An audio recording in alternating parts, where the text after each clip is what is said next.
안녕하세요. 오늘도 사연살롱을 찾아주셔서 감사합니다. 저 남편은 동네의 작은 시장에서 20년째 과일 장사를 하며 열심히 살아가는 평범한 부부입니다.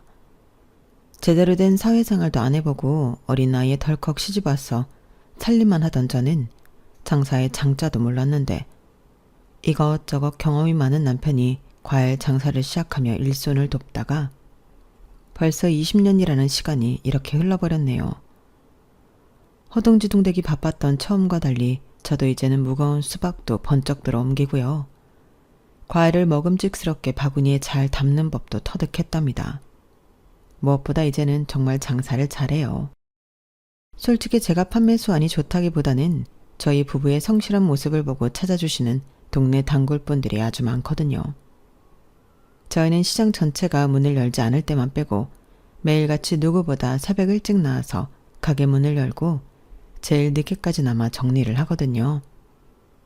일찍 일어나는 새가 벌레를 잡는다고 저희 집에 유독 싱싱하고 맛있는 과일이 들어올 때가 많아서 손님들이 더 좋아하시는 것 같아요.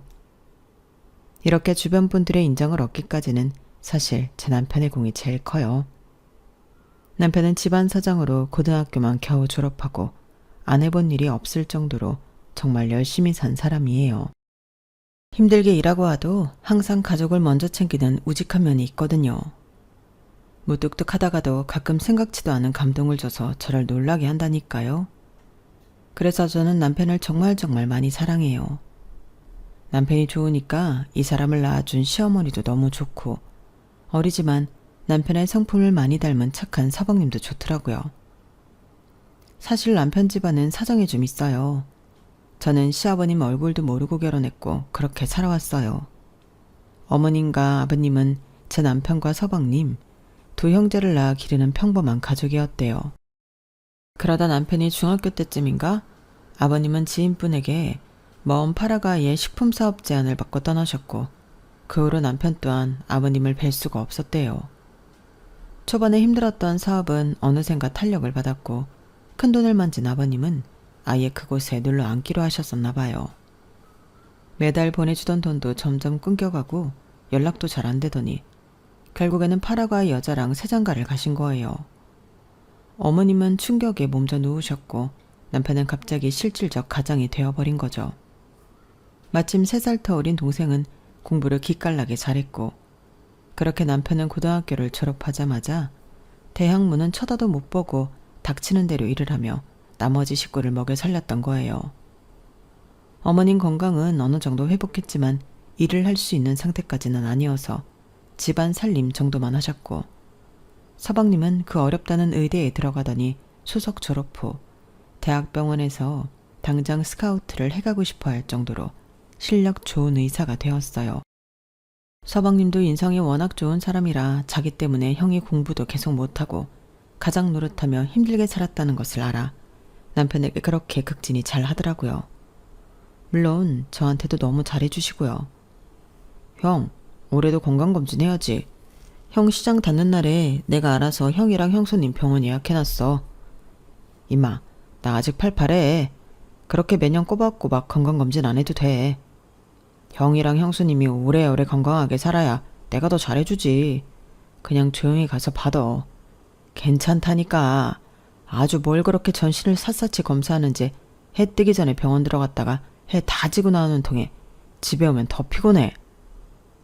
서방님이 예약해주는 거니까 병원에서 더 신경 써서 해주시는 거지.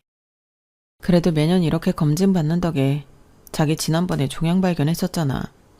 그냥 조용히 하고 올해도 얌전히 가서 받읍시다. 서방님은 병원에서 실력으로나 인성으로나 아주 높은 평가를 받고 있다고 하더군요. 고맙게도 해마다 잊지 않고 저희도 내외의 건강검진을 예약해줘서 여태껏 특별히 아픈 곳 없이 잘 지내고 있죠. 그런 서방님에게 다가가기 어려운 벽이 하나 있는데요. 바로 동서예요. 서방님과 동서는 같은 병원에서 일하면서 교제를 하다가 결혼을 했는데요. 대대로 의사 집안인 동서네는 서방님을 탐탁치 않아 반대했었는데 동서가 죽어도 이 사람과 결혼하겠다고 하도 매달려서 성사가 된 혼인이었어요. 반대가 좀 있던 결혼이긴 했지만 부부가 같이 의사기도 하고 그 고비만 잘 넘기면 잘 살 것 같았어요. 어릴 때부터 봐온 서방님의 결혼식 날, 저는 감회가 새로워 어머님보다 더 울던 게 생각나네요. 결혼 후에 한동안 별 티를 안 내던 동서는 어느 날인가부터 눈에 띄게 남편과 저를 무시하기 시작했어요. 서방님이 저렇게 성공할 수 있었던 기본 배경에는 제 남편의 역할이 큰데 인정하지 않고 자기를 만나면서부터 성공의 가속도가 붙은 거라나 뭐라나. 남편한테는 그렇다 쳐도 동서는 저나 제 딸에게도 미운 말을 자주 하는 사람이었어요. 한 번은 제 딸이 어렵게 아르바이트해서 모은 돈으로 함께 일본 여행을 보내주겠다고 제안했었는데요.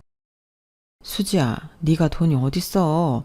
그 아르바이트 얼마나 힘들게 하는지 엄마 아빠가 다 아는데 뭘 자꾸 네가 여행을 보내주겠다고 난리야.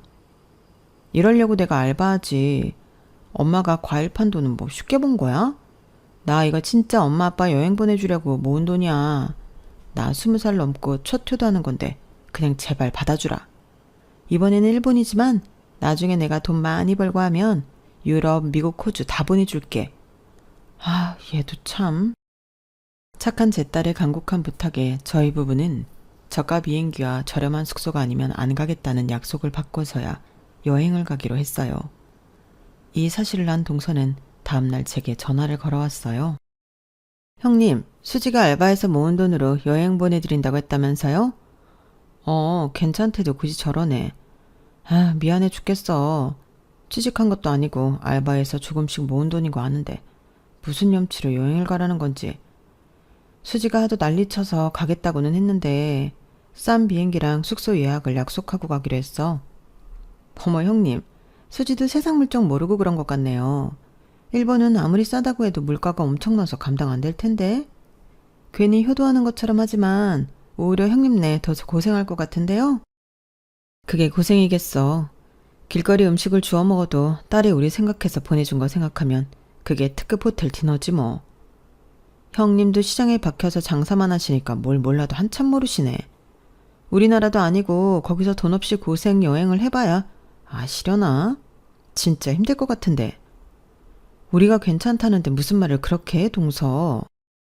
자랑은 아니지만 형님네 가시는 날 저도 친구랑 일본 가거든요. 대한항공 비즈니스 타고. 호텔은 1박에 100만 원 정도? 정수 씨랑 같이 휴가 가려고 했는데 기다리는 환자가 너무 많아서 시간 못 낼 것 같다고 저보고 친구랑 갔다 오라고 하네요. 그 얘기를 왜 나한테 하는 거야? 형님, 제가 안타까워서 그래요. 연세도 있으신 두 양반이 좁은 비행기에 낀 것 타고 청소도 제대로 안 되는 숙소 가서 잘 거 생각하니까 안타깝다고요.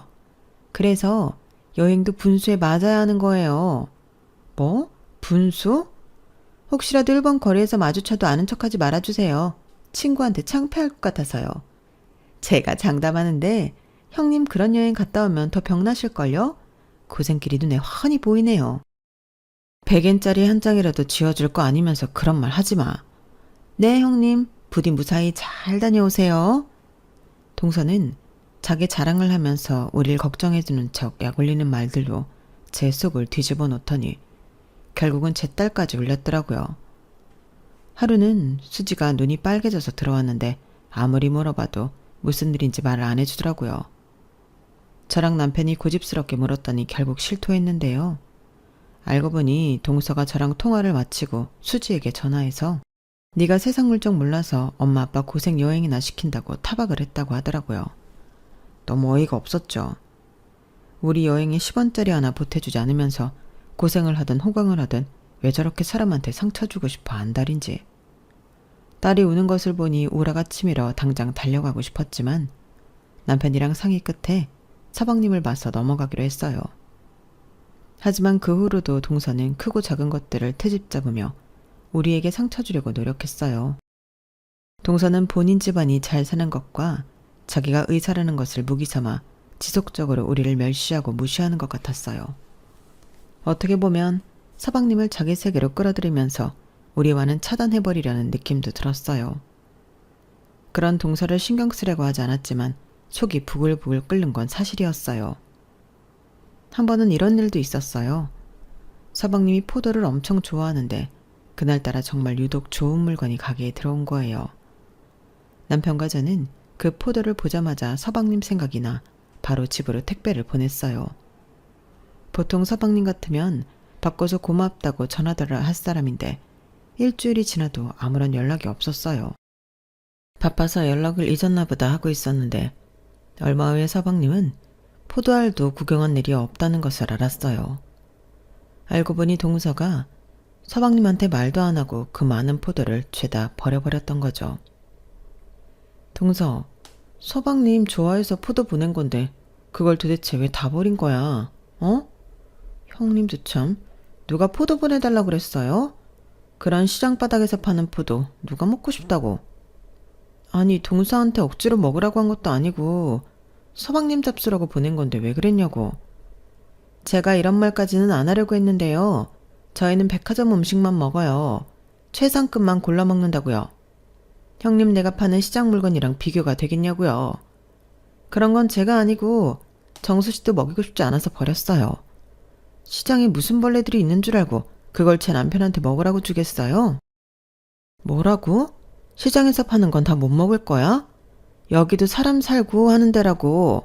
그러니까요. 형님네 많이 드시고 앞으로 절대 그런 거 보내지 마세요.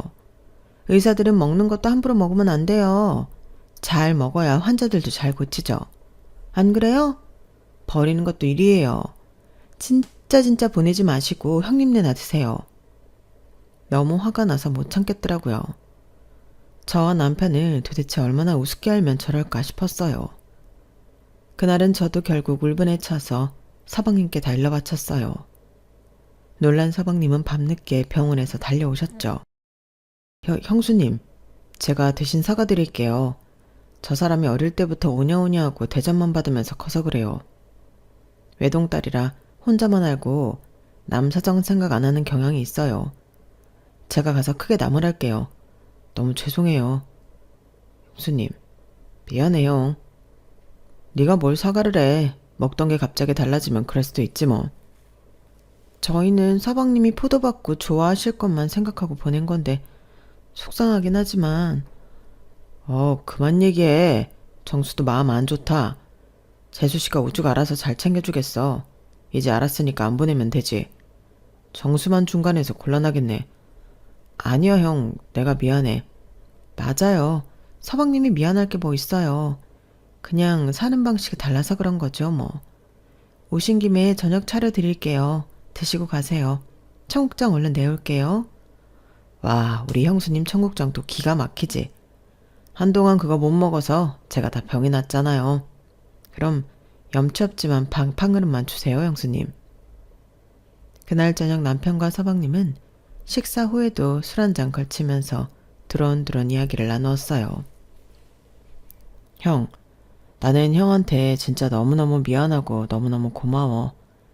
이 자식이 또 시작이네. 술만 마시면 아주 그 레퍼토리 반복이네.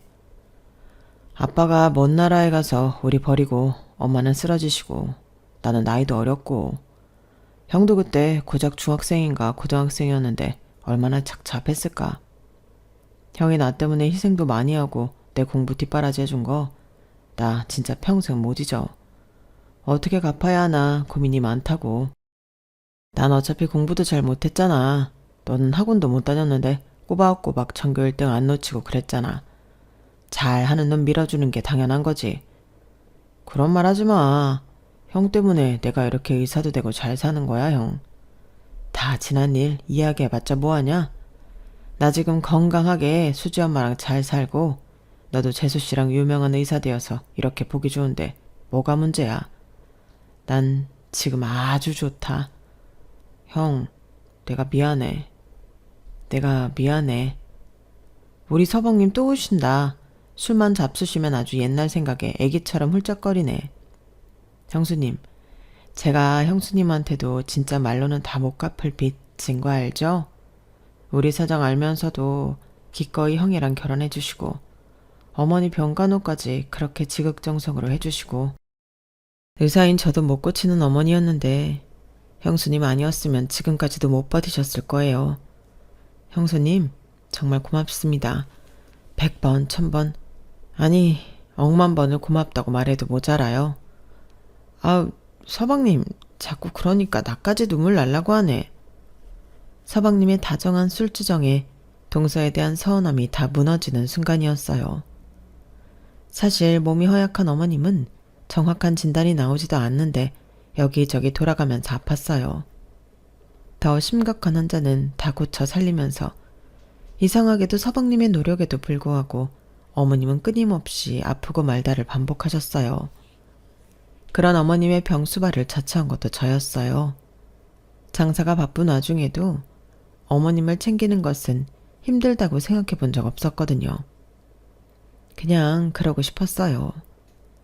여자로서의 어머님은 한 남자에게 버림받은 안타까운 삶을 사셨고 무엇보다 소중한 제 남편을 낳아주신 분이셨으니까요. 어머님도 제 마음을 아셨는지 저희는 모녀보다 더 가깝게 지내면서 서로를 의지하고 아껴주었어요. 하지만 제 힘으로 돌봐드릴 수 없을 정도로 병세가 악화되면서 8년 전부터는 서방님 병원에서 운영하는 요양원으로 모시게 되었어요.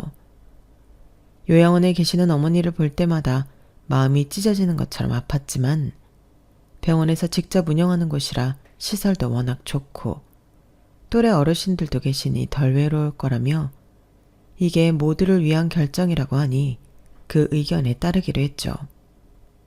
그래도 어머님이 보고 싶어서 남편에게 가게를 맡기고 자주 찾아가 섭섭하지 않게 보살펴드리려 노력했어요.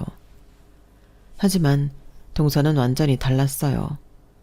동서 전공이 가정의학과였는데 단 한 번도 어머니를 동서가 진찰받은 적이 없었거든요. 내가 이렇게나 서운한데 서방님은 얼마나 서운하셨을까요? 그래도 내색 한번 안 하고 동서가 자기보다 더 실력 좋은 의사에게 진찰 볼 수 있도록 한 것 같다며 쓴웃음을 짓는 게 다였어요. 동서는 의사라 병원 일 바쁘다는 핑계로 명절에 제대로 한 번을 온 적도 없고 가족 식사나 행사에도 빠지게 일쑤였어요. 같은 의사인 서방님은 어떻게 해서든 오려고 하는데 병원 일은 혼자 다 하는 양고는 동서가 이해가 안 됐죠. 당연히 요양원에 계신 어머님을 한 번도 찾아뵙지 않은 건 말할 것도 없고요. 그런 동서를 볼 때마다 화가 났지만 지난번 포도 사건도 그렇고 괜히 불편한 얘기를 했다가 서방님만 난처한 것 같아서 저희 부부는 꾹 참기로 했어요. 시간이 흘러 어머님은 더 손을 쓸 수 없이 나빠졌고 결국 세상을 떠나셨어요. 저와 남편이 임종을 지키지 못해 마음이 무거웠는데 그나마 다행히도 서방님이 곁에서 잘 보내드렸다고 하더라고요. 어머니를 사랑한 우리 셋은 한동안 힘든 시간을 보냈어요. 특히 저는 장사를 하다가도 어머님 생각에 멍해지기가 일쑤였고 시장에서 비슷한 연세의 어르신만 봐도 눈물을 한바탕 쏟고는 했어요. 그러면서 다짐을 했죠. 매년 어머님의 제사에 어머님이 좋아하시던 음식을 정성껏 해드려야지 하면서요. 다음의 제사도 그 다음의 제사도 말할 것 없이 우리 집에서 지냈어요. 하늘에 계신 어머님이 잠깐 들리셔서 드시고 갈 거라고 생각하니 기분 좋게 풍성한 제사상을 준비했었죠. 제삿날에도 서방님은 꼭 오셔서 함께했지만 동서는 코빼기도 비추는 일이 없었어요. 한 번은 제가 연락을 먼저 했어요. 동서, 올해 제사에도 뭐다? 음식 준비 거들라는 말도 안 할 테니 와서 어머님한테 인사드리고 같이 식사라도 하지 그래. 형님, 정수씨 가는데 왜 저까지 가야 돼요? 솔직히 정수씨 가는 것도 마음에 안 들어요. 죽은 사람 기리자고 우리 병원에 멀쩡히 살아있는 환자들한테 소홀히 해서야 되겠어요? 아무리 그래도 어머니인데 죽은 사람이 뭐야 동서. 형님 혼자 제사 지내니까 억울하고 짜증나서 이러시는 거죠? 알겠어요. 돈 좀 보낼 테니까 그걸로 보태서 하듯이 하세요. 다음부터는 이렇게 돌려 말하지 말고 직접적으로 얼마를 보내달라 이렇게 하세요. 네? 아니, 난 돈을 달라는 게 아니라 그깟 제사상 차리는데 200만 원이면 뒤집어 쓰고도 남죠? 지금 계좌로 보낼 테니 확인해 보세요. 그리고 앞으로는 저한테 제사 어쩌고저쩌고 하지 마시고요. 저 바빠서 이만 끊습니다. 동서. 동서는 갈수록 가관이었어요. 집안일은 모두 돈으로 메우려 했고 인심 써서 거지한테 건네주시지 해서 매번 저를 비참하게 했어요. 저는 그럴 때마다 동서가 건넨 돈을 한 푼도 건드리지 않고 장사 열심히 하고 성공해서 꼭 갚아주리라 항상 다짐했어요. 그러다 4년 전 어느 날 남편은 까무라칠 만한 전화를 한 통 받게 되었어요. 바로 얼굴도 까맣게 잊어버린 아버님이 돌아오신 거예요. 정확히는 한국으로 돌아오신 지는 좀 됐는데 용기 있게 남편과 사범님 앞에 서기까지가 시간이 좀 필요하셨던 듯해요. 여보세요? 정학이냐? 네, 그렇습니다. 전화 주신 분은 누구시죠? 정아가 애비다. 누구시라고요? 정아가 아빠다 아빠. 파라과이에 갔던 아빠라고. 남편은 얼어붙은 듯 아무 말도 못하고 핸드폰만 귀에 대고 있더라고요. 어쩐 일이세요? 정아가 미안하다. 정말 미안하고 또 미안하다. 나 때문에 고생 많았지? 이 애비가 다 잘못했다. 저의 아버지는 돌아가셨습니다. 저는 그때 남편의 눈물을 처음 봤어요. 그렇게 든든하던 남편이 제품에서 아기처럼 소리를 내며 우는 걸 보고 있자니 저까지 다 마음이 아프더라고요. 온갖 복잡한 그 심경을 감히 누가 헤아릴 수 있을까요? 그 후로도 아버님은 끈질기게 연락을 해왔어요. 전화로도 문자로도 계속 남편에게 용서를 구했어요. 나중에는 어떻게 우리 과일 가게까지 알고 찾아오셔서는 시장 사람들 다 있는 앞에서 무릎 꿇고 사과를 하기도 하셨어요. 보는 눈이 많아 얼른 일으켜드려서 집으로 모시고는 그날 저녁 남편은 중학생 이후로 아버님과 처음으로 마주 앉게 되었어요. 병원에서 늦게 끝난 서방님까지 오셔서 세 부자가 드디어 한자리에 모이게 되었어요. 정아가, 정수야, 내가 다 잘못했다. 제발 용서해다오. 이렇게 비마. 어머님은 아버지 때문에 쓰러지셨고 그 이후로 한 번도 제대로 기운을 차려본 적이 없으세요. 그렇게 힘들어하시다가 결국 인생 한번 못 펴보고 돌아가셨다고요. 미안하다. 너희 엄마나 너희 형제나 다 나 때문에 고생 많았지? 입이 10개라도 할 말이 없구나. 심지어 형은 저 공부시키겠다고 어린 나이에 온갖 고생을 다 하면서 일을 했어요. 제가 그런 형에게 해줄 수 있는 건 빨리 좋은 의사가 되어서 형에게 보답하는 것 뿐이었어요. 아버지가 해야 할 일을 모두 형이 책임지고 했다고요. 안다. 정수뿐만 아니라 정학이 네가 제일 고생이 많았던 거. 도대체 왜 저희를 버리셨어요? 왜 그렇게 무심하게? 입이 10개라도 할 말이 없구나.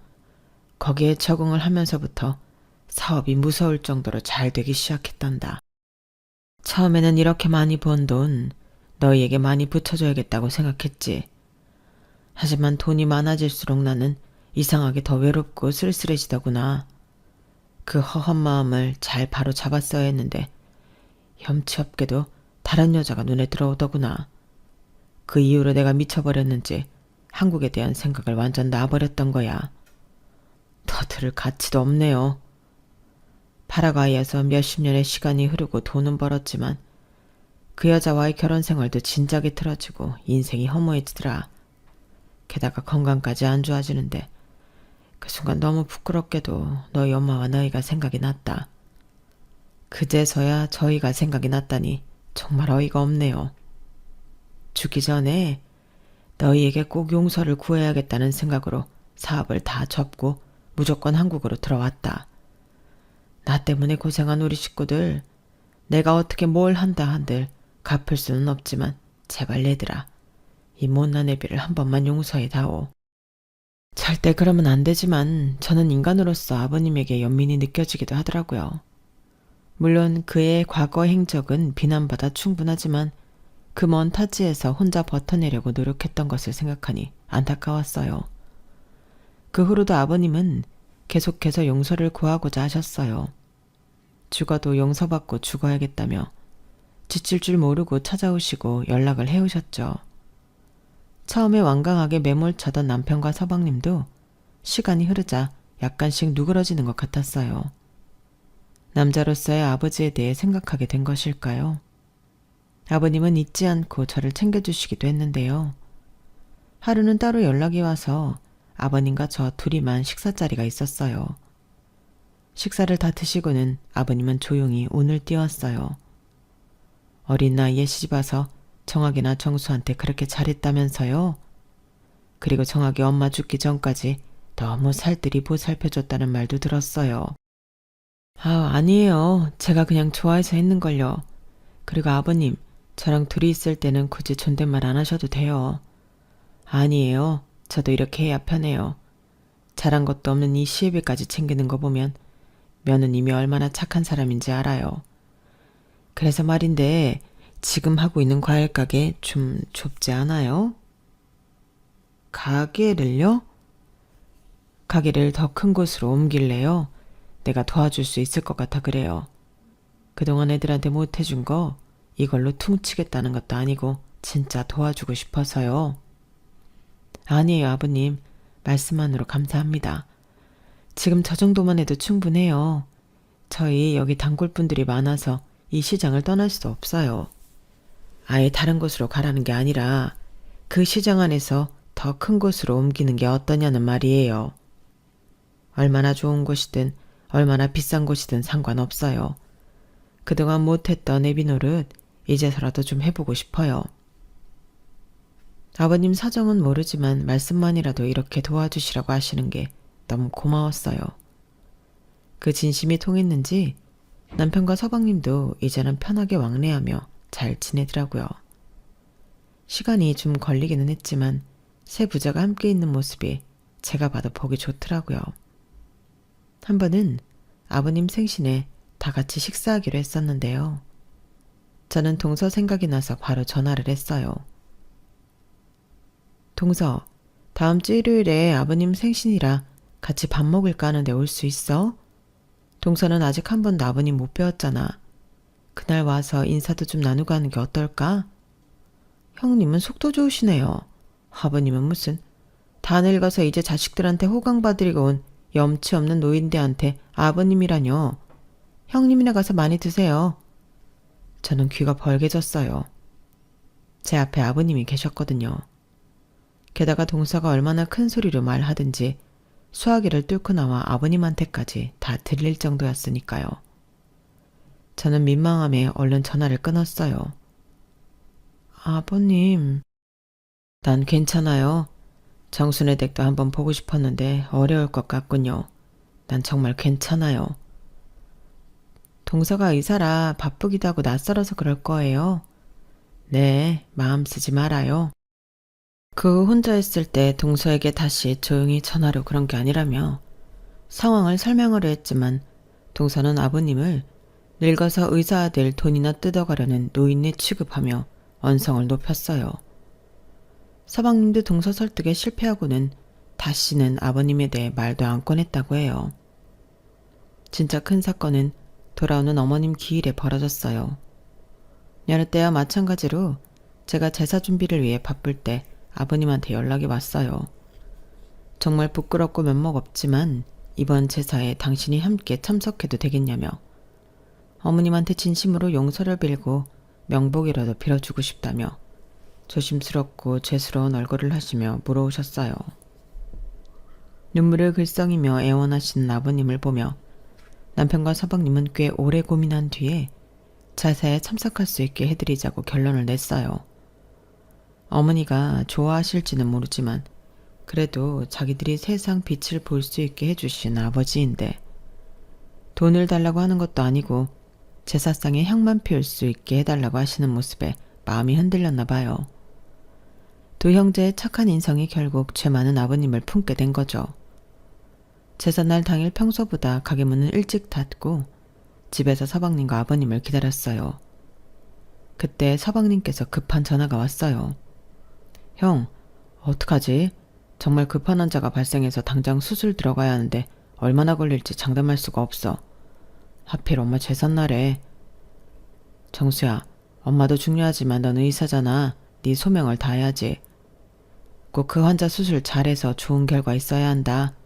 엄마도 네가 못 와도 다 이해하실 거야. 이번에는 아버지도 오시니까 같이 한번 잘 지내볼게. 걱정 말고 수술 잘해. 사연이 안타까운 환자라 더 발길이 안 떨어지네. 대신 내가 집사람한테 이번에는 좀 들르라고 얘기할게. 잠시 후 아버님이 멀끔하고 단정한 검은 정장을 차려입고 들어오셨어요. 표정에 떨리고 긴장한 기색이 역력했어요. 얼마나 많은 생각을 하시면서 오셨을까. 부엌 일을 돕겠다고 하시는 걸 간신히 만류하고 따뜻한 차를 내어드리면서 방에서 좀 쉬실 수 있도록 해드렸어요. 그러고 한 30분이 지났을까? 누군가 거칠게 문을 두드렸어요. 나가서 열어보니 동서가 씩씩거리며 서 있더군요. 저는 놀라서 물었어요. 동서, 여기는 어떻게? 그리고 왜 그렇게 화가 나 있어? 형님, 아니 형님이라고 부르기도 싫으네요. 도대체 이놈의 죽은 사람 제사가 뭐라고 우리 부부를 이렇게 힘들게 만들어요? 정수 씨가 못 온다면서 저보고 꼭 가라고 해서 실랑이 하다가 이혼 얘기까지 나왔어요. 제가 평소에 그쪽한테 돈 안 드렸어요? 저한테 돈 그렇게 많이 받아갔으면 알아서 할 일이지 왜 우리 집까지 시끄럽게 만드냐는 거예요. 동서, 내가 뭘 어쨌다고 이렇게까지 화를 내? 내가 억지로 오라고 한 것도 아니잖아. 그러니까 돈 받았으면 알아서 잘 처신했어야죠. 몸으로 잘 때우시라고 돈 준 건데 이런 것도 정리 못해서 왜 우리 부부까지 싸우게 하냐는 말이에요. 무작정 화낼 게 아니라 내 말 좀 들어봐. 제가 그렇게 한가해 보여요? 하긴 뭘 제대로 배워본 적이 없으니 의사가 하는 일을 알기는 하겠어요. 정말 못 배운 무식한 사람이랑 말 안 통하는 게 세상에서 제일 답답하다니까. 아니, 말을 왜 그렇게 해? 사실이잖아요. 난 진짜 이 집안 구질구질하고 지긋지긋해서 정수 씨랑 아주 연 끊어놓고 살게 하고 싶어요. 난 정수 씨 하나만 보고 결혼한 거라고요. 이렇게 뒤에 떨거지들까지 떠앉을 생각 추워도 없어요. 형님은 창피하게 어디 시장바닥에서 장사나 하고 있고 명줄 긴 어머님은 골골대다가 요양비만 축 내다 가지란나. 세상에 이제는 하다하다 몇십 년 전에 버린 아빠라는 작자까지 나타나서 죄다 우리 돈만 긁어갈 생각이나 하고. 재수씨, 무슨 말을 그렇게 해요? 그때였어요. 방에 계시던 아버님이 나오셔서는 동서를 향해 무언가를 던지며 소리치셨어요. 그 잘난 의사 며느리 면상을 이제야 뵙네.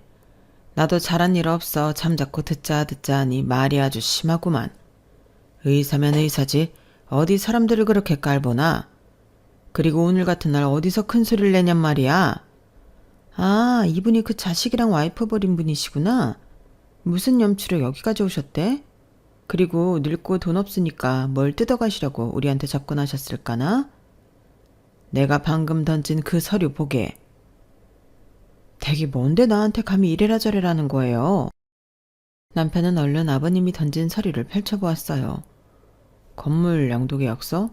아버지, 이게 뭐예요? 그렇잖아도 오늘 제사 끝나면 말하려고 했는데 이왕 이렇게 됐으니 말해야겠구나. 뭘 말이에요? 파라가 이에 가서 내 가족을 잃게 됐지만 결과적으로는 거기에서 평생 써도 모자랄 만큼 돈을 벌었단다. 너무 아이러니한 일이지. 돈 다 떨어져서 한국에 돌아오신 거 아니었어요? 돈으로 너희의 용서를 받고 싶지 않았단다. 이건 어차피 너희가 날 용서해주든 안 해주든 나중에 줄 생각이었고. 이게 다 무슨 말이에요, 아버님? 한국에 들어오자마자 부동산을 돌아다니면서 강남이랑 용산에 건물을 몇 채 사두었다. 오래 외국에 있어서 한국 물정 모른다며 혹여 사기라도 당하지 않을까. 오랫동안 나 혼자 공부도 하고 주변 사람들한테 도움도 구해서 정말 좋은 건물로만 골랐단다. 그래서 너희 앞에 나타나기까지 시간이 더 걸렸던 게야. 방금까지 고래고래 소리를 지르던 동서는 놀란 토끼 눈을 하고는 입을 다물지 못하고 있더군요. 하지만 내가 늦어도 너무 늦었던 거지. 정학애미도 살아서 호강 한번 시켜주려고 했는데 내가 늦는 바람에 결국엔 그렇게 보내버렸어. 정학이랑 정수에게라도 다 죽어서 남은 역생 돈 걱정 없이 살라고 하려 했단다. 난 이제 돈 다 필요 없으니. 아버지, 남편은 무너지듯 엎드려 흐느꼈고 아버님은 그의 등을 쓸어주었어요.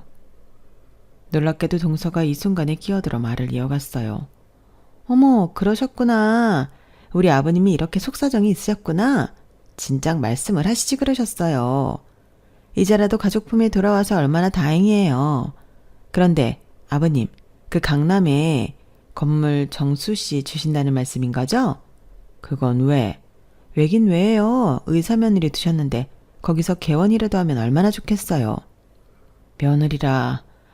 그쪽이 뭔가 착각을 한 것 같은데 정수가 계속 같이 산다고 해도 그쪽을 며느리로 여길 생각은 추호도 없어. 내 며느리는 여기 정확히 처밖에 없어. 정확히 처 정수. 이렇게 세세계 재산을 공평하게 다 나눠줄 생각이라네. 아니 저는요?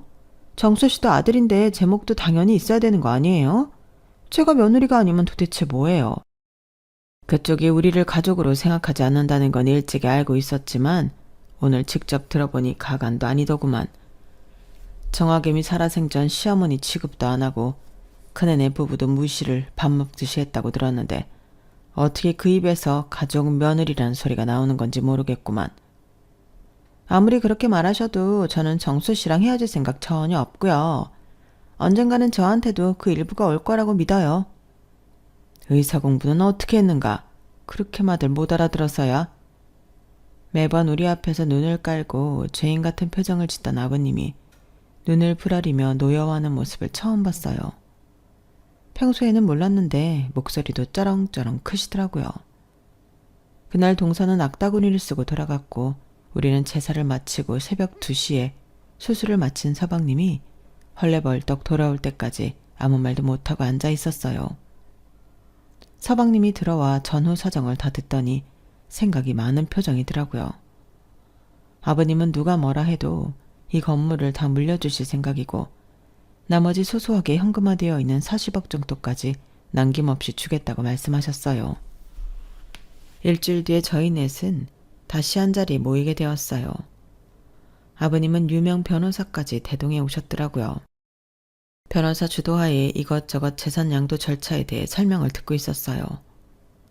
아버님은 아버님대로 두 아들은 두 아들대로 미안한 얼굴을 하고 앉아있더라고요. 그때 서방님이 말을 꺼냈어요. 아버지에 대한 원망을 하며 살았던 건 사실이에요. 하지만 저는 엄청 힘들었다고 말할 수 없어요. 다 형이 저를 위해 살았으니까요. 그랬구나.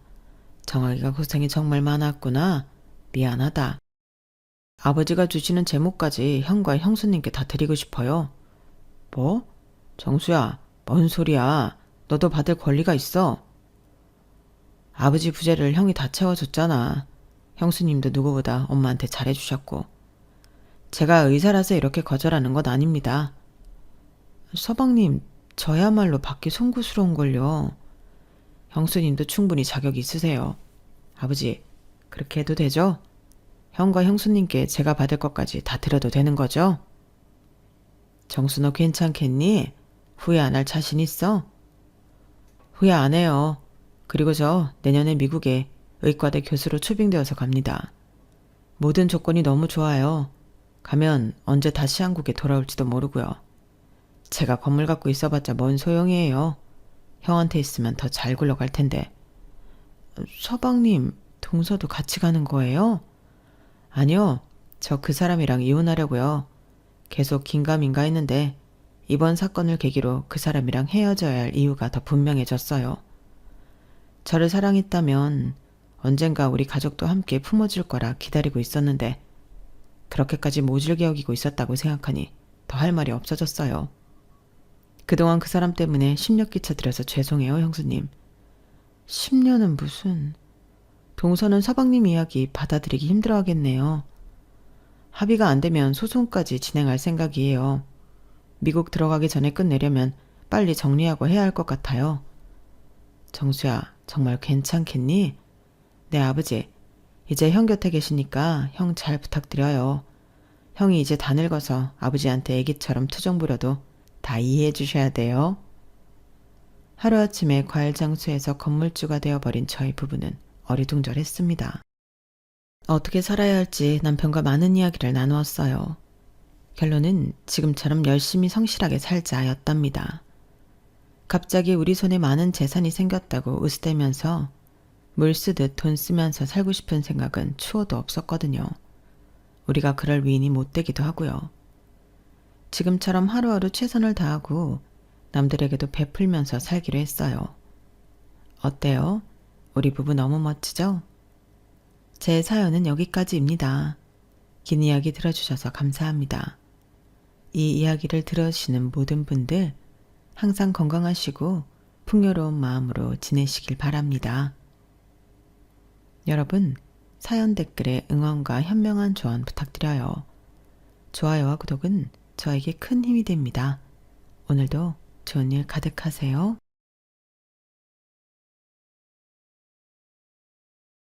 안녕하세요. 오늘도 사연살롱을 찾아주셔서 감사합니다. 동서, 그리고 순이 할매, 난 다음번에 어머님 제사에 참석 못하니까 알아서드래요. 형님, 작년 제사에도 안 오셨잖아요. 어머님 제사에 매번 빠지시면 어떡해요? 그리고 아버님과 함께 사신 지 3년이나 되는 새 시어머니께 순이 할매라뇨. 옆에서 듣기 안 좋네요. 옳지, 둘째 며느리가 맞는 말 했다. 큰 며느리야, 네가 아무리 날 정식 시어머니로 인정 안 한다 해도 호칭이 매번 순이 할매가 뭐냐? 대학까지 나왔다고 맨날 차랑질해대면서 못 배워먹은 사람처럼 그게 뭐냐? 아, 그럼 현지수님 이렇게 부를까요? 아버님이랑 혼인신고도 안 하고 같이 살기만 하면서 내가 그쪽을 시어머니 대접해주길 바래요? 욕심이 과하시네. 순이 할매 생일이라고 가족들 다 모여준 것만 해도 감지덕지인 줄 알아야지 원. 그리고 순이 할매는 아버님 애인인데 옛날에 돌아가신 와이프 제사상 차려준다는데 꼬박꼬박 끼고 싶어요? 가난해서 그런지 자존심도 참 없네 그려. 예, 무슨 말을 그렇게 하니? 이게 돈 없는 거랑 뭔 상관이라고. 네 남편은 대체 누구 뱃속에서 나왔다니? 비록 젊어서 돌아가셨지만 너희들 시어머니가 계셨기에 이 집안 가족들이 있을 수 있는 거 아니냐? 그런 시어머니 제사에 맨날 이 핑계에 저 핑계 대고 빠지는 게 큰 며느리로서 잘하는 짓이냐? 이 할매랑은 진짜 말이 안 통하나니까. 아, 가난한 우리 아버님 뭘 보고 곁에 끝까지 들러붙어 있나 몰라, 거머리처럼. 암튼 동서, 난 그날 애들 운동회 따라갔다가 아마 몸이 많이 피곤할 예정이니까 제사 참석 못해. 그렇게 알아둬. 형님, 그럼 제사 음식이라도 해서 보내시든가 사서라도 보내세요. 매번 저 어머님만 고생해야 하나요? 저도 얼굴 한번 못 뵌 시어머니 제사라고요. 형님은 전업주부시잖아요. 전 회사 다니며 야근하느라 미친 듯이 바쁘다고요. 동서는 결혼해서 7년간 애도 안 생기고 있잖아. 애도 없으면서 뭐가 그리 바쁘다고 그래? 그놈의 애는 둘 중 누구 문제로 안 들어서는 건지 난임병원인데 한번 가봤어? 하긴 둘 다 중소기업 커플이니 맞벌이에도 삼성 다니는 울 남편 한 사람 월급에도 못 미치겠지만. 지금 비꼬시는 거예요? 저희도 나름 노력하고 있다고요. 형님네는 큰아들이라고 결혼할 때 아버님이 빚까지 내가면서 집 사주셨잖아요. 저흰 월세집에서 신혼 시작해서 열심히 벌어서 모으고 있고요. 시댁에서 더 많이 받은 건 형님네인데 왜 매번 할 도리는 저희가 더 해야 하는 거죠? 둘째 며느리 말이 100번 맞다. 그리고 큰애 너는 같은 여자로서 둘째네 애 안 생기는 걸 그렇게 쉽게 입 밖으로 꺼내니? 대체 공감 능력이 있는 거니 없는 거니? 다음번에 제사 참석 안 해도 좋으니 돈 봉투나도 보내라 그럼. 막말만 해대는 큰애 부부는 차라리 안 오는 게 낫겠다. 제가 무슨 돈이 있다고 돈 봉투씩이나 보내요? 저희 아이들 교육시키느라 돈 많이 나가서 이런 쓸데없는 짓 하는데 쓸 돈은 없어요. 제사는 지내시든지 마시든지 마음대로들 하시라고요. 산 사람이 살아야지. 죽은 사람 아무리 제사 지내준들 쌀 한 톨이 떨어지나. 시댁 형님은 이렇게 아무 말이나 마구 쏟아내며 늘 불평불만만 하느라 저와 새 시어머니 형님 이렇게 여자 셋이 시댁 부엌에 모이면 늘 말다툼이 일어나곤 합니다. 형님으로부터 일방적으로 말로 공격을 온팡 당하곤 하죠. 저희 시아버지는 제가 결혼하기 훨씬 전에 암으로 시어머니를 잃으시고 경비원 일을 하며 힘들게 아들 둘을 홀로 키우셨어요. 그러다가 한 3년 전쯤 봉사활동을 하다가 지금의 새 시어머니를 만나셨어요. 두 분은 저희 자식들에게 부담 주기 싫다는 이유로 혼인신고 없이 함께 살고 계시죠. 새 시어머니는 97년 괌 비행기 추락사고로 남편과 딸 아들을 한꺼번에 모두 잃고 혼자 살고 계셨어요. 고아원 출신이시라 연락이 닿는 가족이나 친척이 아무도 없으시다고 하네요. 저도 어려서 고아원에 맡겨진 아이였기에 새 시어머니와 전 모든 면에서 정말 잘 통했어요. 저는 새 시어머니를 진짜 시어머니, 아니 마치 친엄마처럼 여기며 잘 지내고 있어요. 이 글에서도 앞으로 그냥 시어머니라고 표현할게요. 전 미혼모의 자식이었다고 해요. 태어난 지 100일도 안 되어 한겨울 편지와 함께 고아원 앞에 버려졌다고 하네요. 밤새 죽지 않은 게 용할 정도로 매서운 추위가 있던 날이었는데 어떻게 그 겨울에 갓난아기를 땅바닥에 놓고 가버릴 수 있는지 제 친부모도 참 독하네요. 하여튼 고아원에서 친구들과 즐겁게 지냈어요. 성인이 되어 고아원에서 나가야 했고 대학 등록금이 무서워 고졸로 중소기업 격리 자리에 취직하게 되었어요. 성장 과정에서 나름 똘똘했던 절 좋게 봐주신 고아원 원장님께서 일자리를 알아봐 주셨거든요. 지금 생각해도 너무 감사하네요. 첫 일자리였던 자그마한 그 회사에서 지금의 남편을 만났어요. 지방 사립대이긴 하지만 4년제 컴퓨터공학과를 나온 남편이 너무 멋지고 능력있게 보였어요. 같이 밥 먹으며 대화해보니 혼자 계신 아버지를 생각하는 마음 씀씀이도 참 예뻐 보였죠. 남편 중학생 때 돌아가신 시어머니에 대한 남편의 그리움이 신기하게 느껴지기도 했죠. 전 엄마라는 존재가 어떤 건지도 잘 몰랐고 그저 부모에 대한 큰 원망만 있을 뿐이었으니까요. 나중에 아이를 낳아보니 아기에겐 엄마라는 존재가 세상의 전부일 수 있겠구나 라는 생각이 들더라고요. 서로 대화를 많이 나누며 착하고 고운 남편의 마음에 푹 빠졌고 눈 떠보니 전 어느새 웨딩드레스를 입고 서 있더라고요. 남편의 고역스러운 형네 부부에 대한 얘기는 거의 듣지 못한 채 상견례 자리에서 시아버지만 뵙고 결혼을 진행했어요. 나중에 알고 보니 형님 부부는 저희 신혼집으로 반전세를 얻어준 게 질투나서 상견례에도 안 나왔다네요. 어이없는 게 시아버지가 형님 부부는 결혼할 때 24평 아파트까지 마련해줬거든요. 시아버지가 대출까지 받아서 말이죠. 그런데 저희 9천에 70만원짜리 투룸 반전세 보증금을 시아버지가 좀 보태준 게 그리도 질투났나 봐요. 형님 부부는 현재 외벌이에요. 아주버님이 삼성 다녀서 월급이 꽤 되거든요. 전문대 나오고 헤어 디자이너로 일하던 형님은 결혼하고 전업주부가 되었다네요. 다행히 아주버님, 형님과는 다르게 시아버지는 성품이 아주 좋으세요. 경비 일을 하시는데 서울 빈민가 출신이시라 아직도 판자촌 보면 옛날 생각난다며 쉬는 날이면 그쪽으로 봉사활동을 다니시죠. 쌈짓돈을 모아놨다가 판자촌 어르신들께 연탄이나 라면 등을 사다 나르십니다. 몇 년 전엔 아예 판자촌 봉사단체를 본인이 직접 모집하셔서 봉사일을 시작하셨죠. 그 단체에서 지금의 시어머니를 만나 마음이 맞으셨는지 3년간 함께 살고 계시고요. 두 분이 서로를 바라보는 눈빛, 따뜻한 말을 보면서 저희 부부는 우리도 늙으면 저렇게 서로 의지하며 살자고 다짐했어요. 이상적인 부부 같아요. 참 보기 좋더라고요. 3년 전 두 분이 살림을 합친다고 선언하셨을 때도 형님 부부는 온갖 막말을 일삼으며 찬물을 끼얹었어요. 평소에도 시아버지가 돈 없다며 무시하던 사람들이었으니 말 다 했죠. 지금 본인들이 살고 있는 집을 시아버지가 사줬다는 걸 잊었는지 맨날 돈 없는 양반이라며 돈돈거립니다.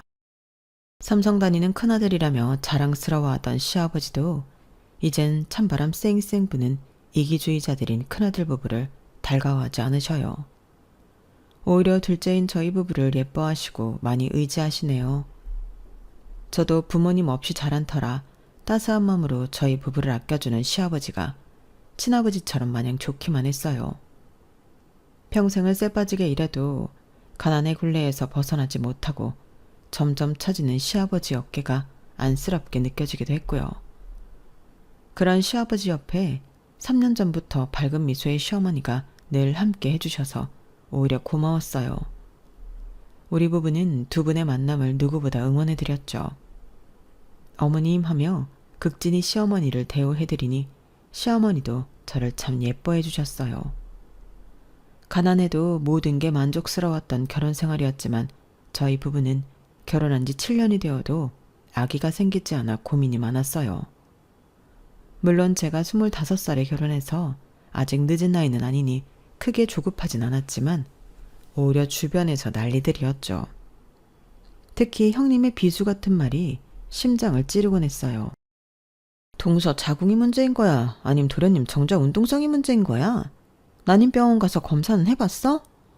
어머, 형님이 뭘 그렇게 구체적으로 따져 물으세요. 그런 건 저희 부부가 알아서 할 테니 신경 끄세요. 뭘 또 전화까지 해서 무슨 막말을 풀어부으시려고요. 내가 언제 막말을 했다 그래. 뭐 눈에 뭐만 보인다고 대학도 못 나오고 고졸교육만 받아서 쌍스러운 말만 귀에 들어오나 보지? 이것 보세요. 늘 형님은 이렇게 안 좋은 말만 쏟아내시잖아요. 입에서 막말이 나오려고 해도 머리 필터에서 한번 걸러야 하는 거 아니에요? 뭐? 누가 누구 머리로 눈해? 애미애비도 없고 대학도 못 나온 주제에 손이 형님이 걱정해주면 그런가 보다 해야지 따지긴 뭘 그리 따져. 부모한테 버려지고 고아원에서 어렵게 자라서 대학 갈 형편 안 된 게 어디 내 탓이에요? 형님은 얼마나 온실 속에 화초를 자랐는지는 모르지만 그럼 서울 4년제라도 갔어야 하는 거 아닌가요? 지방 전문대 출신으로 알고 있는데 그 좋은 조건에 왜 전문대밖에 못 갔나요? 벌이가 안 좋았나? 뭐야? 야! 너 동서라고 지금껏 조언해주고 걱정했더니 은혜를 원수로 갚아? 그 조언 반사네요. 조언한답시고 나한테 막말로 상처 준 것만 헤아려도 1톤 트럭이라고요. 다 집어치우고 이번 명절에 음식 어떻게 할 건지 정하기나 해요. 뭘 어떻게 해? 난 아이가 둘이나 있는 애기 엄마고 동서는 프리한 자유인 아니야? 그럼 누가 더 시간 내서 음식을 장만해야겠어. 딱 답이 나오지? 전 직장 다니잖아요. 그리고 요즘 시험관 시술하느라 전처럼 명절 일 많이는 못해요. 형님은 또 저랑 어머님께 다 떠넘기고 와서 음식 먹기만 하실 작정이에요? 그럴 거면 돈이라도 두둑히 내시던가요. 맨날 아주버님 억대 연봉이라고 자랑하시잖아요. 그게 뭘 자랑이야. 가족들한테 사실을 얘기하는 것 뿐인데 억대 연봉이라도 우리는 애들 교육비에 월 500 이상 들어가기 때문에 돈 없어. 그리고 나 필라테스에 수영에 골프 연습장까지 다니느라 바쁘니까 명절 준비는 동서가 해. 한 5만 원 던져줄게. 그럼 됐지? 순이 할매랑 둘이 잘해봐. 시어머니한테 순이 할매가 뭐예요? 교양 없이. 다 같이 있을 때 옆에서 들을 때마다 제 얼굴이 다 빨개져요. 어머님이 혼인신고는 안 하셨어도 아버님과 사실혼 관계로 3년이나 사셨으면 시어머니 대접해드리는 게 당연한 거 아닌가요? 정식으로 시어머니 대접 받고 싶으면 지갑을 오픈하고 자식들에게 좀 베풀든가. 아버님이랑 똑같이 돈 없는 늙은이 같던데 대우만 시어머니로 해달라는 건가? 당최 난 그 할매 맘에 안 들어. 시어머니 대우는 동서 혼자 하든가. 진짜 너무하시네요, 형님. 매번 그렇게 미꾸라지 마냥 빠져나가시려 하나요? 시집 올 때 집을 낼름 받았으면 그 값이라도 하셔야죠. 심지어 아버님이 그 집 형님이랑 아주머니 공동명의로 해주셨다면서요. 아버님이 삼성에 다니는 큰아들이라고 결혼 초반에 얼마나 예뻐하셨는데 사람이 그러면 못 써요. 아니 동서, 어디 손이 형님을 가르치려 들어. 그렇게 심보가 고약스러우니 애가 안 생기지. 아기 천사가 왔다가 도망가겠어? 뭐라고요? 아니 형님, 왜 애기 얘기를 여기에 갖다 붙여요? 같은 여자로서 너무한 거 아니에요? 돌아오는 명절에도 형님은 갖은 핑계를 대며 일 못한다고 빠져나갔네요. 전 분한 마음을 꾹 참고 회사 일을 마치고 난임병원으로 급히 달려가서 시험관 시술을 했죠. 제발 이번엔 성공해라. 절실한 마음으로 시술을 받고 집에 와서 침대에 살포시 누웠습니다. 그런데 새벽이 되자 점점 제 배가 아파오기 시작했어요. 얼른 옆에서 자던 남편을 깨웠어요. 여보, 배가 이상해. 너무 아프면서 배가 볼록해지는 것 같기도 하고. 뭐? 얼른 병원에 가보자. 119에 연락할게. 응급실로 가서 검사를 해보니 복수가 차오르는 거였어요. 이번 시험관 시술도 실패였죠. 남편은 제 건강과 기분을 첫 번째로 걱정해 주었어요. 시험관 시술이 실패할 때마다 엄청나게 실망하며 우울해하던 걸 알았을 테니까요. 자기야, 난 평생 자기만 있으면 돼. 아기 없어도 전혀 문제 없어. 오히려 아기 있으면 애한테만 집중하게 돼서 부부 사이가 멀어진다더라. 난 그렇게까지 하면서 아이 낳고 싶지 않아. 조만간 강아지 한 마리 입양해서 키워보자. 내 자식이라고 생각하고 말이야. 뭔 소리야. 강아지도 3명인데 신중히 입양해야지. 그리고 난 아직 32살밖에 안 됐으니 난임 치료에 더 박차를 가해서 아기 꼭 낳을 거야. 자기 정자에도 문제 없다니까. 곧 아기 다시 생길 거야. 시험관 시술도 계속 할 거고. 자기 몸이 너무 축나는 것 같아서 걱정돼서 하는 말이야. 그럼 내 월급이 많진 않지만 우리가 사치 부리는 가정은 아니니 시술하는 동안 자기 회사 그만두고 집에서 쉬도록 하자. 우리 월세 내고 나면 남는 금액도 없이 빠듯한데 애 없을 때 바짝 벌어야지 무슨 소리야. 최대한 회사 다니면서 시술해볼 테니 내 걱정은 하지 마. 에휴, 미안해 자기야. 내가 한 500이라도 벌어오면 형수처럼 자기도 전업주부하며 푹 쉬게 할 수 있는데 나랑 같은 회사 다니면서 뭘 미안해. 나도 능력 없는 건 마찬가지인데 우리 합심해서 얼른 돈 모아서 전셋집으로라도 가야지. 언제까지 월세살이 할 거야. 여튼 이번 명절에 자기 시댁에 못 간다고 얘기해 놓을게. 형수한테도 전화해 볼게. 아이고 여보, 자기가 형수랑 말이 통할 것 같아? 같은 여자끼리도 말 안 통하는 사람인데 차라리 아주버님한테 전화해서 말해보든가 해. 그래 알았어. 부부는 일심동체라고 했던가요? 아주버님과 남편의 통화를 옆에서 들으니 아주 가관이었어요. 뭐? 이번 명절에 재수씨 아예 못 온다고? 음식 준비도 못 한다고? 그럼 그 순이 할매랑 우리 와이프 둘이서 그 많은 음식을 다 하란 말이냐? 너 미쳐 돌았냐? 어디서 꾀박난 네 와이프 말만 듣고 형한테 전화를 해. 내가 그 말을 네 형수한테 그대로 전달하란 말이냐? 형, 꾀병이라니. 내가 지금 형한테 거짓말이라도 한다는 거야? 와이프가 시험관 시술 후에 복수가 차서 새벽에 급하게 응급실 갔다 왔다니까. 지금껏 형수는 맨날 미꾸라지 빠져나가듯 이 핑계 저 핑계 대면서 시댁일 안 한 거 내가 모르는 줄 알아? 손윗 형수라고 내가 아무 말 안 했더니 동생 부부를 우습게 봐?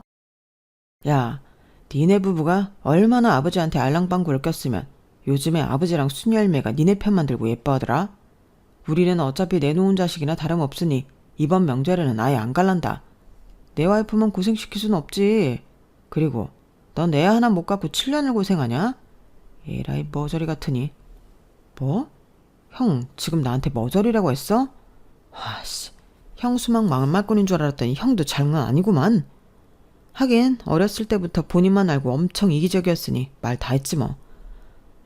더럽고 치사해서 말 안 섞을란다. 끊어라 끊어. 어쩜 부부가 그리 똑같은지 옆에서 전화통화를 듣는 내내 경이롭더군요. 어쩔 수 없이 이번 명절에도 저와 시어머니만 명절절 주말부터 쎄빠지게 고생해서 음식을 장만했어요. 명절 당일에 미리 마련해온 전을 뒤집고 있는데 형님 부부가 시조카드를 데리고 빼꼼히 얼굴을 비치더군요. 시아버지가 전화해서 명절 당일에 얼굴이라도 비치라고 해서 온 거였어요. 다 된 밥상에 숟가락만 올리던 형님은 그마저도 애들 학습지 봐줘야 한다며 애들이 있던 작은 방으로 들어가더라고요. 기가 찼습니다. 뺀질뺀질 맨날 너무 얄미웠어요. 시어머니도 그런 형님 부부를 무척이나 미워했죠. 그래도 가족이라고 명절 당일에 모여 대화를 나눴어요. 시아버지가 봉사활동을 함께하지 않겠냐고 물어보자 형님 부부는 또 투덜거리기 시작했습니다. 큰애 부부도 애들 데리고 연말에 판자촌 봉사활동 함께 가보자. 애들 교육에도 좋을 거다. 아버지, 그렇게 더러운 곳에 귀한 우리 애들을 왜 데리고 갑니까? 추운데 거기 백날 가봐야 쌀이 나옵니까? 돈이 나옵니까? 아버지 경비해서 얼마 번다고 거기에 라면이며 쌀이며 퍼주냐고요 대체? 내가 판자촌에서 자랐기 때문에 그쪽만 보면 애틋한 마음이 들어서 그런다. 그 사람들이 가난하게 살고 싶어서 게을러서 그런 곳에 사는 줄 아냐? 아무리 성실하게 살아도 가난의 구렁텅이에서 못 빠져나와서 그런 거다. 그런 사람들이 재기하도록 도와줘야 하는 거 아니냐? 그 사람들이 능력 없고 게을러서 늙어 죽도록 가난하게 사는 거지. 뭐가 불쌍하다고 맨날 퍼줘요. 아버지랑 순이 할매랑 아주 쌍으로 퍼주는 게 눈꼴 시려서 못 봐주겠다고요. 돈이나 많은 양반들이면 모르겠는데 경비일해봐야 돈 얼마 번다고요. 너 아직도 내 안 사람한테 순이 할매라고 부르냐? 이런 싸가지 없는 것. 이 사람이 너희들한테 부담 안 주고 싶다고 혼인신고도 안 하고 여지껏 돈 없는 내 옆에 같이 살아주고 있는 것도 고마운데 뭐? 순이 할매라고? 고얀 것. 큰아들이라고 막내보다 더 정성 들여 키운 내가 바보지. 재혼을 할 거면 좀 돈 많은 할매를 만나든가. 아버지는 꼭 형편도 어려운 할매를 만나서 아직도 이 좁은 빌라를 벗어나질 못하세요. 여자를 만나고 싶으시거든. 제가 나중에 돈 많은 할매나 하나 소개시켜 드릴게요. 아니 큰애야, 내가 바로 옆에 있는데 말이 너무 심한 거 아니니? 내가 네 아버지랑 함께 살면서 친엄마 같은 마음으로 너한테 정성을 들였는데 내 성의는 다 무시하는 거냐? 내가 너희 집에 퍼나른 반찬이며 고추장 된장이며 그 정성들 싸그리 다 무시하는 거냐고? 그까짓 고추장 된장 다시 다 가져가세요. 어차피 맛도 더럽게 없어서 한쪽 구석에 곰팡이 펴서 버릴 거니까. 아이, 이놈의 집구석은 돈도 없이 맨날 꾸리꾸리하니 재수가 없다니까. 여보, 가방 챙겨. 애들하고 그만 집에 가자고. 그래 이놈들아. 손주들 데리고 다 가버려라. 애비 앞에서 못하는 말이 없구나. 구양 것들. 명절 모임에서 형님 부부는 그런 식으로 안 좋게 퇴장했네요. 제가 시집와서 항상 똑같은 패턴이었던 것 같아요. 부부가 쌍으로 쌈딱같이 싸움하는 걸 좋아하다 보니 조용히 넘어가는 명절이 없었죠. 시어머니는 남은 음식을 바리바리 싸서 저희 부부에게 주셨어요. 둘째 며느리 너도 나처럼 고아원 출신이라 부모는커녕 핏줄이 하나도 없으니 명절 되면 친정 가는 여자들이 부러울 거다. 나는 네 맘 다 알아. 날 친정엄마로 여기고 편히 왔다 갔으면 좋겠는데 첫째 내가 또 깽판을 부리고 갔구나. 음식이라도 많이 싸줄 테니 집에 가서 푹 쉬면서 편하게 먹으려무나. 고맙습니다 어머님, 아버님. 마음이 많이 상하셨을 텐데 어머님께서 위로 좀 잘해드리세요. 형님네 부부는 늘 다 된 밥에 재를 뿌리고 가네요. 저도 어머님을 친정엄마처럼 여기고 있어요. 항상 딸처럼 예쁘게 여겨주시고 마음 써주셔서 감사해요 어머님. 그래, 요즘 시험관 시술하고 있다며? 그게 여자 몸이 많이 상하는 거라던데 내가 보약한제 지어서 보내줄게. 시험관이랑 병행해서 먹어도 문제없는 순한 걸로다가 그거 먹고 기운 차려서 꼭 임신 성공해서 애기 낳으면 내가 많이 도와줄게. 해보는 게 보통 힘든 일이 아니거든. 에휴, 너한테 이렇게 말하고 나니 비행기 사고로 저 세상 간 우리 딸내미, 아들내미가 생각나서 눈물이 나는구나. 어려서 저 세상 갔지만 우리 딸도 너처럼 참 고왔는데. 어머님, 제가 아직 자식이 없어서 그 마음 다 헤아리진 못하겠지만 자식 먼저 떠나보낸 그 마음이 얼마나 슬프시겠어요. 앞으로 제가 친딸처럼 어머님께 잘할게요. 옛날 생각하며 너무 마음 아파하지 마세요. 아유, 말이라도 그렇게 해주니 내 마음이 좀 낫구나. 정말 고맙다 둘째야. 너 애기 낳으면 내가 시애미로서 해줄 수 있는 건 다 해줄게. 아주 통 크게 말이야. 그동안 너희 시아버지와 3년간 사실혼으로 살면서 내가 다 계획하는 게 있다. 나만 믿고 아기 생기는 대로 낳고 몸 생각해서 직장도 그만두도록 해. 아니에요 어머님. 일단 전셋집으로 이사하는 게 목표라서 할 수 있는 데까진 직장 다니면서 난임 치료도 병행해 보려고요. 나도 고아원 출신이라 진짜 독립심이 강했는데 너도 그렇구나. 내가 둘째 너만 보면 마음이 짠해. 내가 계획했던 걸 조만간 실행해서 너 편하게 살게 해줄 테니 조금만 기다리렴. 그땐 시어머니의 계획이란 게 대체 어떤 건지 알 수 없었기에 마음속에 뭔가 생각하시는 게 있나 보다 하고 그냥 넘어갔죠. 하긴 3년간 시아버지와 같이 사시면서 이 집안 가족들의 이면을 속속들이 다 알고 계시는 분이었으니까요. 여튼 절 좋게 봐주시고 아껴주셔서 늘 든든했어요. 시어머니가 가족들을 전부 모이라고 총 집합시키는 일은 매우 드물었지만 시아버지 생신만큼은 항상 다 불렀어요. 형님 부부는 늘 그렇듯 똥 씹은 표정을 하고 빈손으로 시댁에 도착했죠. 아니, 형이랑 형수는 아버지 생신에 케이크 한 조각을 안 사와요? 그렇다고 현금 봉투를 드리는 것도 아니면서? 야, 우리 와이프는 건드리지 마. 너 형수한테 그게 무슨 말버릇이야? 도착하자마자 시비냐? 매년 하도 똑같아서 신기해서 하는 말이야. 삼성 다녀서 연봉도 센 사람이 돈 10만 원이라도 아버지 생신 때 드리는 게 그리 힘들어? 집 앞 과일 가게에서 3만 원짜리 과일 한 상자라도 사오든가. 사회생활하는 사람 맞아? 이렇게 예의를 몰라서요, 원. 제가 하고 싶단 말이지만 시댁에 불안일으킬까봐 꼭 참고 하지 않던 말을 남편이 대신해주니 속이 다 시원하더라고요. 바보같이 착하기만 한 줄 알았던 남편이 사이다 발언을 할 때도 다 있다니 오래 살고 볼 일이더라고요. 남편의 센 발언에 생일 당사자인 시아버지가 중재하고 나섰죠. 둘째야, 됐다. 내 생일날 선물 바라고 너거들 부르는 거 아니다. 얼굴이라도 한 번 더 보고 서로 안부라도 묻자는 거야. 안사람이 미역국 맛나게 끓였으니 그거 먹고 각자 집 가면 되지. 안 그래요, 여보? 그래, 다들 식탁에 앉자. 첫째네는 다음 주에 해외여행 간다고? 네, 그렇게 됐네요. 저희 친정 부모님 모시고 해외여행 가요. 어디로 가는데? 제가 말해도 돈 없는 순이 할매가 아실런가 모르겠네. 해외여행이나 가보셨으려나? 괌이요, 괌. 뭐? 괌? 아, 그렇구나. 거봐요. 순이 할매 모르시죠? 괌이 어디 붙어 있는지도? 비행기 한 번이라도 타보셨나요? 형님, 어머님 97년 괌 비행기 추락사고 때 남편과 아이들 잃은 거 모르셨어요? 어머, 그래? 그래도 그 옛날에 비행기 탈 돈은 있었나 보네? 너 지금 대체 그게 무슨 말이니? 내가 그리도 돈 없는 할매로 보이더냐? 니네 첫째네 맨날 나를 그렇게 무시하다간 나중에 큰 코 다치게 될 거다. 큰 코요? 우릴 큰 코 다치게 할 재력이라도 있나? 크게 코웃음이 나네요. 형님, 말씀 좀 조심하세요. 괌 얘기 더 이상 꺼내지 마시고요. 내 입으로 내가 말하겠다는데 동서가 무슨 상관이야. 친정 부모님께 효도 한번 하겠다는데. 아, 하긴 그쪽은 효도할 친정도 없는 천의 고아지. 읍스, 말 실수했네. 너 정말 안 되겠구나. 고아 출신이 어디가 어떻다는 거냐. 나도 고아원에서 자라서 독립적으로 잘 자랐고 둘째 며느리도 애가 얼마나 바르게 잘 성장했니. 맨날 도운동거리며 자기보다 낮은 사람들 비꼬고 비난하는 첫째 너보다 100배 낫다. 고아라고 무시하는 거 앞으로 그만둬라. 순이 할매 하나도 안 무서우니 어줍잖은 조언이나 그만하세요.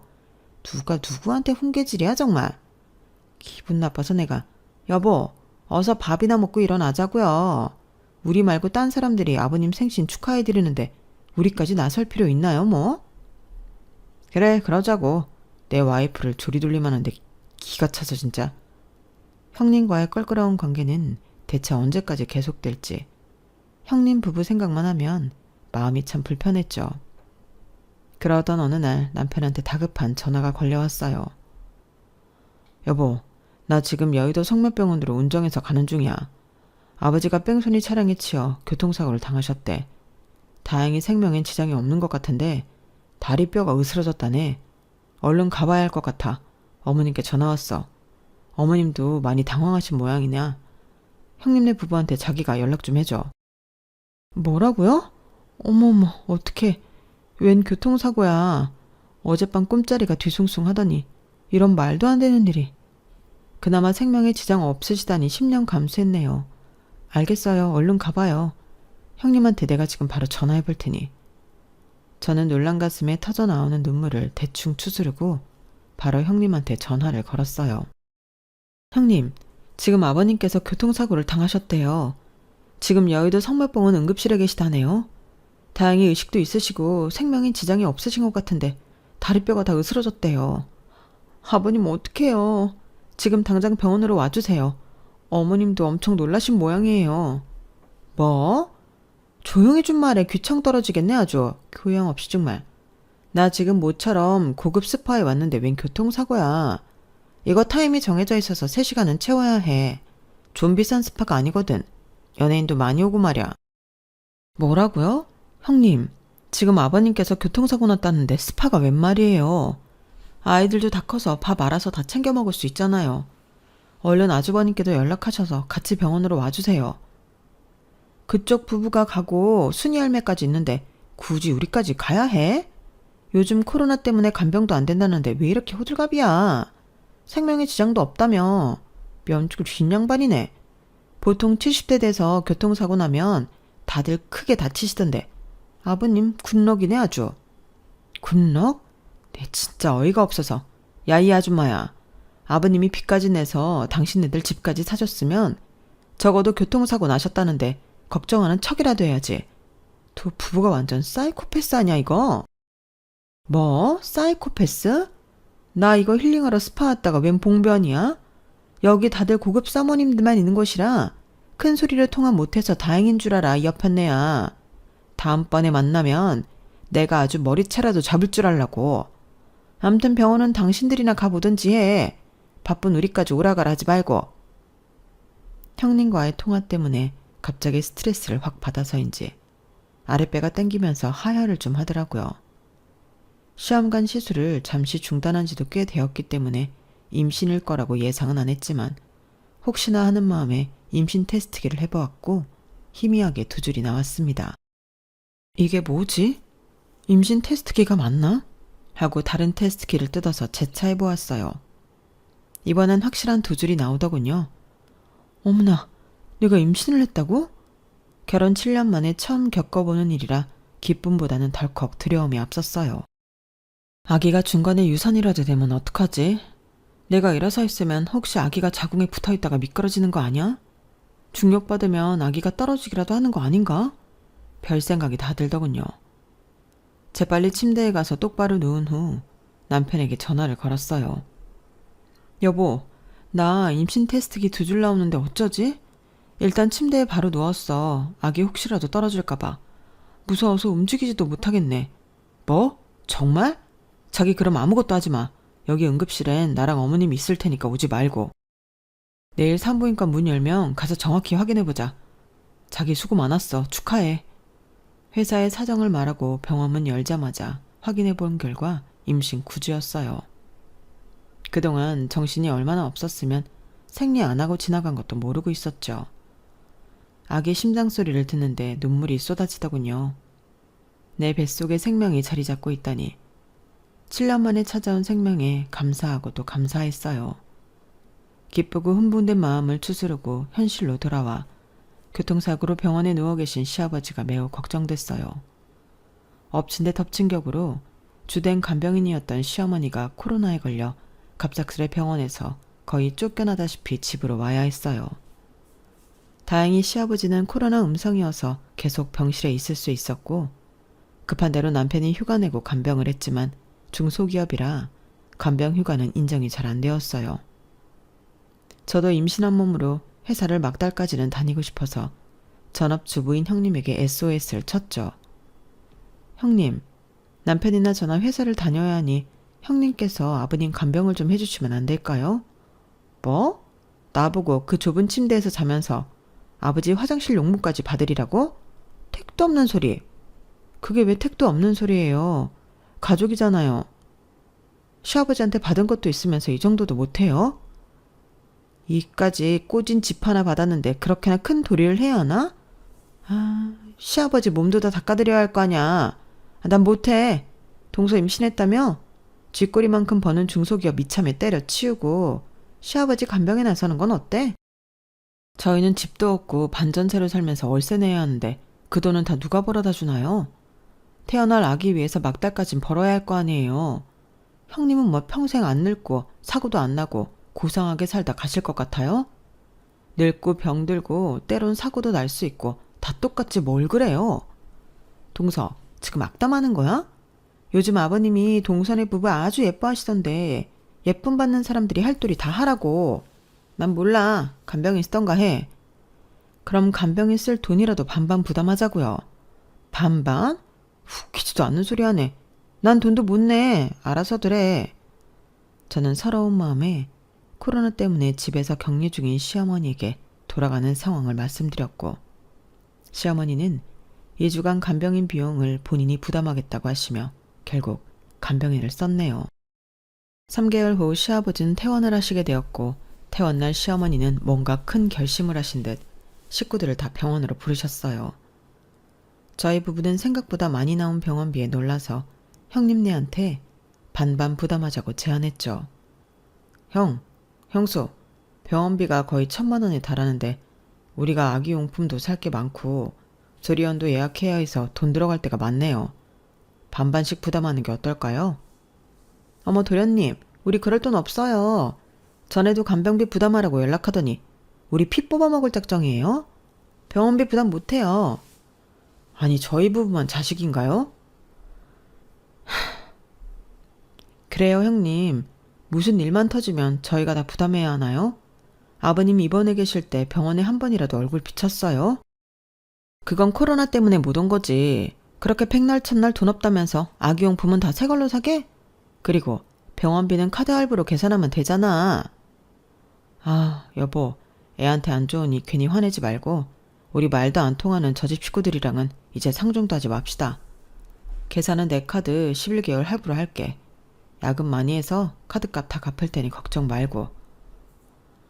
자기야, 나 샤넬백 사려고 돈 모아둔 거 다 날릴 뻔했네. 도련님이 이제 우리랑 영 끊자네. 차라리 잘 됐지 뭐. 이렇게 거지 같은 집안이랑 더 이상 엮여서 우리한테 득될 게 하나도 없어. 얼른 쇼핑이나 갑시다. 스트레스 풀게. 첫째, 니네 지금 한 말 후회 안 하지? 이 집안이랑 영 끊겠다고 한 거? 아주 잘 생각했다. 내가 첫째네 하는 짓이 괘씸하고 내 재산 조금이라도 뺏기기 싫어서 여태껏 니네 시아버지랑 혼인신고 안 하고 살았는데 입원해 계실 동안 대화 나누며 내 재산이며 다 오픈했다. 순이 할매한테 재산이란 게 있기나 해요? 이 집안과 영 끊으면 당신과도 영원히 빠빠이지 뭐. 무서울 게 뭐가 있담? 김비서, 잠깐 이리 와봐요. 내 재산 목록 한눈에 보이게 A4 용지 한 장으로 정리하라고 했죠? 김비서? 시어머니가 김비서라고 부르자 저 멀리 떨어져 있던 검은 양복 입은 사람이 황급히 뛰어와 가방에서 종이 한 장을 꺼냈어요. 가족들은 일제히 그 종이에 적힌 내용을 열심히 들여다보았죠. 시어머니 이름인 현지수님의 재산 목록표였죠. 나인땡 한남 100평, 에테땡땡 청담 74평 분양권, 타워 땡리스 90평, 롯데 땡땡리엘 90평, 그 외 서울시내 대학가 원룸 30채, 용인 땅 1000평, 판교에 건물 한 채. 이럴 수가, 믿을 수 없었죠. 저희 부부와 특히 형님 부부가 눈이 휘둥그레졌어요. 이게 다 순이 할매, 아니 어머님 재산 목록이라고요? 믿을 수 없어요. 거짓말 아니에요? 이제야 어머님이라고 부르냐? 넌 참 사람 보는 눈이 없구나. 내가 그리도 가난한 할매처럼 보이더냐? 원래 내가 명품 로고 보이는 옷을 싫어하긴 한다만 그렇게 추리하게 입진 않았는데. 믿기 힘들다면 이 부동산들의 등기부 등본이나 한번 봐라. 김비서가 다 들고 왔단다. 부동산 등기부 등본을 확인해보니 다 시어머니 현지순 당동명이었어요. 근저당이나 대출 하나 없이 깔끔했죠. 더욱 놀라운 것은 그렇게 비싼 집들을 다 월세로 돌리고 있다는 점이었어요. 시어머니는 전세 보증금 따윈 필요 없는 찐 부자였죠. 첫째네는 둘 다 이 집안과 인연 끊겠다고 했지? 그럼 뭐 볼 것도 없고. 너희 시아버지와 상의한 결과 혼인신고 없이 둘째네한테 이 부동산들 다 증여하기로 했다. 증여세는 이 중에 한 두세 채 팔고 월세 받는 걸로 몇 년간 분할 납부하면 될 거다. 월세가 한 달에 거의 10억은 나오니까 뭐. 너희 시아버지랑 난 내가 갖고 있는 현금으로 공기 좋은 시골에 집 한 채 지어 살 생각이야. 현금만 한 100억은 넘게 있으니 평생 다 쓰지도 못하고 죽겠지 뭐. 유언장에 남은 돈은 둘째네한테 또 증여하고 갈 테니 앞으로 예쁜 아기 키우면서 알콩달콩 살려무나. 지금껏 고생 많았다. 어머님, 큰며느리인 저를 잊으신 건 아니죠? 아버님이 큰아들인 저희 남편을 얼마나 아끼셨는데요. 제발 저희 이대로 내치지 말아주세요. 불쌍한 저희가 이렇게 무릎 꿇고 싹싹 빌게요. 어머님께 조금이라도 버릇없게 됐던 거 다 사죄드릴게요. 저희도 한 10억만 증여해 주시면 안 될까요? 어머님께 10억은 껌값이잖아요. 10억짜리 껌도 있다냐? 첫째 니네 때문에 내가 재산 숨기고 조용히 3년을 살아왔던 거다. 니네 시아버지한테 미안하지만 돈만 보고 내게 득달같이 달려드는 남자들도 많았기에 숨긴 것도 있고, 돈이라면 아주 지긋지긋해. 돈 벌기 위해 미친 듯이 열심히 살았지만 이젠 돈 냄새도 싫다. 내가 혹시라도 혼인신고하면 첫째 니네한테 1원의 콩고물이라도 떨어질까봐 무서워서 못하겠다. 아주 악랄하기 짱이 없는 니네한테 적선을 하느니 내 돈을 바다의 상어밥으로 내던지는 게 낫지. 니네가 아까 말한 대로 우리 인연 끊고 더는 보지 말자꾸나. 내가 경호원을 써서라도 내 곁에 못 오게 할 테니 얼른 꺼지거라. 어머님, 그동안 불효했던 저희를 용서해 주세요. 저희한테 딱 10억이라도 적선해 주시면 안 될까요? 저희를 불쌍히 여겨주세요. 김비서, 경호원들 불러서 첫째 부부 좀 내 곁에 못 오게 해. 병원에서 무슨 심파 찍는 것도 아니고 웬 무릎을 꿇고 눈물을 흘리고 난리 부르스야. 아, 딱 싫어. 둘째네야, 아버지 모시고 얼른 집에 가자꾸나. 나머지 얘기는 집에 가서 들려줄게. 못단 흥미진진한 얘기가 많구나. 저희 부부와 시아버지 시어머니는 시어머니 소유의 하얀색 포르쉐 차량을 타고 시댁으로 돌아왔어요. 도착하니 변호사분이 이미 와 계셨고 그때부터 일사천리로 증여 작업이 진행되었죠. 증여세를 내고 나서도 몇백어치의 부동산이 저희 부부의 공동 소유로 되었네요. 세상에 이런 일도 있구나 싶었죠. 저희 시어머니는 옛날에 신문에 날 정도로 고아 출신으로 엄청난 자수성가를 하신 분이었어요. 워낙 소박하신 분이라 전혀 모르고 있었네요. 시어머니께 받은 집들 중에 한 군데를 골라서 들어가 아기방 꾸미고 가사 도우미 쓰면서 여유롭게 출산 준비하라시는데 대체 어느 곳으로 들어가야 할지 선택을 못하겠네요. 남편과 함께 기존에서 살던 월세집에서 서로 멍 때리며 지내고 있습니다. 시어머니께서 형님 부부로부터 오는 연락은 철저히 차단하고 만나지도 말라고 경호원까지 붙여주셔서 그 외의 소식은 잘 모르겠네요. 뭐 아주버님이 대기업 다니니 잘 먹고 잘 살겠죠. 전 앞으로 태어날 아기만 신경 쓰며 행복한 생각만 할랍니다. 제 사연 들어주셔서 감사합니다. 사람은 마음보를 곱게 쓰면서 살아야 하는 것 같습니다. 마음보 좋으신 여러분들도 다들 부자 되세요. 여러분, 사연 댓글에 응원과 현명한 조언 부탁드려요. 좋아요와 구독은 저에게 큰 힘이 됩니다. 오늘도 좋은 일 가득하세요.